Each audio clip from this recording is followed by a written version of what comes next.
أرأيت من اتخذ إلهه هواه أفأنت تكون عليه وكيلا؟ أم تحسب أن أكثرهم يسمعون أو يعقلون؟ إنهم إلا كالأنعام بل هم أضل سبيلا. وعلى هذا فينبغي لنا أن نركز على الأصل الأصيل والركن الركين. إن التركيز على مسائل فرعية من شريعة الإسلام شيء غير منطقي، بل محاولة عابثة لاستنبات البذور في الهواء ولزرع البذور في الماء. لن ولا يمكن أبدا أن تجمع أغصانا نضرة مع بعضها في الهواء ثم تطلب منها أن تكون لك شجرة ذات جذور ضاربة في أعماق الأرض. هل تستطيع أن تزرع شجرة في الهواء؟ أن تبدأ بالأغصان مثلا أو بالجذور؟ لا بد من زرع البذرة في التربة ثم معاهدتها حتى تستوي قائمة على أصولها، ثم تمتد الفروع بالسماء. وهكذا الدين لا بد أن نقتفي السبيل الذي رسمه الله لنا. رسمنا الله سبيلا نستطيع أن نحمل به هم الدين. لا بد من بناء الأساس، لا بد من غسل البذرة في أعماق الأرض. أعني بذلك غرس العقيدة الصحيحة في أعماق قلوبنا، وهذه هي العقيدة هي الأساس المكين الذي ترتكز عليه باقي فروع الدين. ومن العبث محاولة إشادة بناء عظيم من غير قاعدة ومن غير أساس.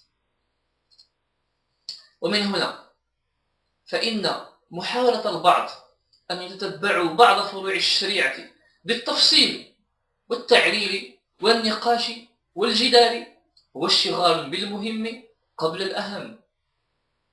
ولا يمكن أبدا أن تؤتي هذه المحاولة أكلها التي نريد نبغي ونرجو والثمار التي نأمل، بل من الأولى أن نتبع المنهج القرآني في بناء الدين للنفس البشرية، وذلك بترسيخ العقيدة أولا في الأعماق كما ذكرت، ثم مطالبة النفس بعدها بأوامر الشرع كلها. إذ المنهاج القرآني المنهاج الرباني في تربية النفس جزء من العقيدة ذاتها.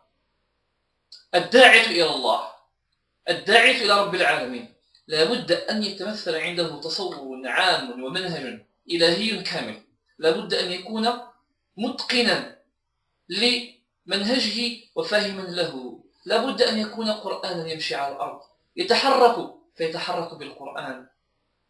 فالداعية يطالب بالشريعة كاملة، ولكنه في نفس الوقت لا يطالب الناس بفروع الشريعة قبل أن يعلمهم الدين وقبل أن يرسخ العقيدة في قلوبهم ويشد أنظارهم إلى هذا الدين في إطاره الكامل الشامل، وبعد أن يرسم في أذهانهم صورة كاملة واضحة بيضاء ناصعة لهذا الدين، فيدخل معه في هذا الإطار لكي يعلمهم تفاصيل الدين وتفريعاته. وهكذا قام الإسلام في أول مرة، قام في النفوس البشرية على هذه الطريقة، وهكذا سيقوم، وهكذا ينبغي أن يقوم. في كل مرة يحاول داعية أو مجدد أو مشتغل ومسهم في نصرة المشروع الإسلامي ينبغي عليه أن يسير على هذا النهج، ولا مناص ولا مفر من اقتفاء هذا السبيل ولا مفر من انتهاجه. فكما أن هذه الأوامر وهذه النواهي هي تعتبر فريضة من عند الباري جل وعلا، واتباعها فرض واجب فرض لازم في أوقاتنا وفي رقابنا، فكذلك اقتفاء المنهج الرباني في بناء النفس كذلك فرض وواجب علينا. وكل محاولة لإقامة هذا الدين بغير هذا المنهاج لا بد أن تفشل ولا بد أن تبوء بالخسارة، وذلك لأن هذا الدين لا يكون ولن يكون إلا كما أراد الله، وإلا كما أمر الله سبحانه وتعالى، ولن ينبني ولن يبنى أبدا هذا البناء بمنهج مخالف لمنهج الإله سبحانه وتعالى. فكل منهاج بشري نستعمله لإيصال الحقيقة، حقيقة الإسلام، حقيقة المعتقد، حقيقة الدين، إذا حاولنا أن نتبع فيه منهجا بشريا فهو فاشل لا محالة، وهو عبث وملهاة ولعب. لا بد من اتباع القرآن منهج رسمه الله سبحانه وتعالى وسار عليه سيد البشرية محمد صلى الله عليه وآله وسلم لكي يوصل هذا الدين إلى قلوب البشر. فلا بد من أن تبتدئ بالعقيدة تعرف الناس بإلههم عز وجل وبحقيقة الوجود في هذه الأرض وبالمهمة التي أنيطت بهم إبان مرورهم بهذه الدنيا. من المسؤول عنهم؟ أي منهج يجب أن يحكم؟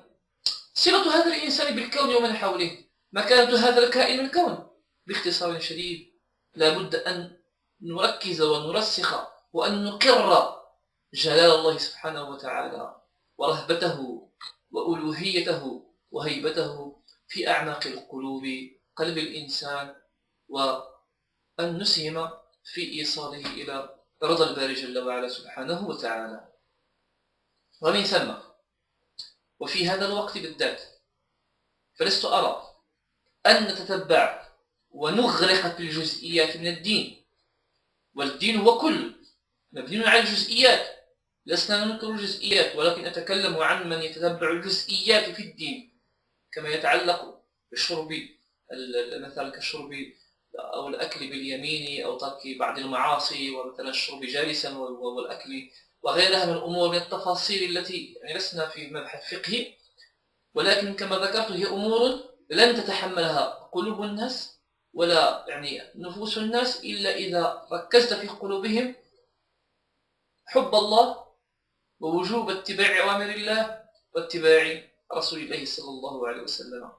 لا بد أن تبدأ مع النفس من حيث هي، بحيث تخرجها من ذاك المستنقع الذي نزلت إليه، ثم تسير معها في السماء في المدارج في المنازل، تعطيها الإيمان جرعة جرعة حتى تنشأ وتنمو وتكبر وتستقيم قائمة على عودها وتصبح صلبة لا هزال فيها ولا تحركها الزلازل ولا تهزها النكبات.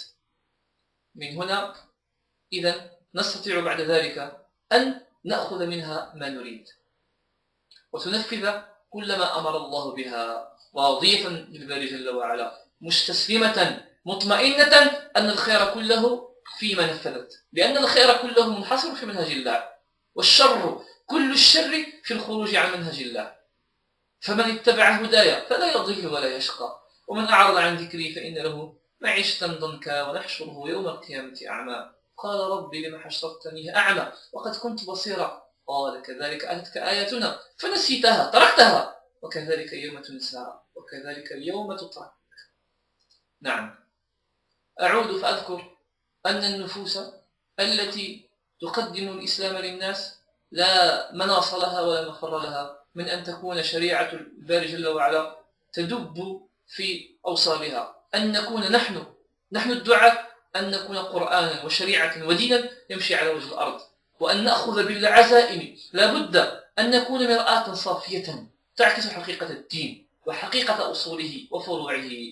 لا بد أن يكون الدين لحمنا ودمنا، هذا هو الدين الذي ينبغي أن ندعو إليه، وهذا هو المنهج القوي الذي ينبغي أن نهتف به وندعو الناس إليه. هذا بلاغ للناس ولينذروا به وليعلموا أنما هو إله واحد وليذكر أولو الألباب. نؤمن إن شاء الله تبارك وتعالى فيما يستقبل، وصلى الله وسلم على محمد وعلى آله وصحبه وسلم تسليما كثيرا.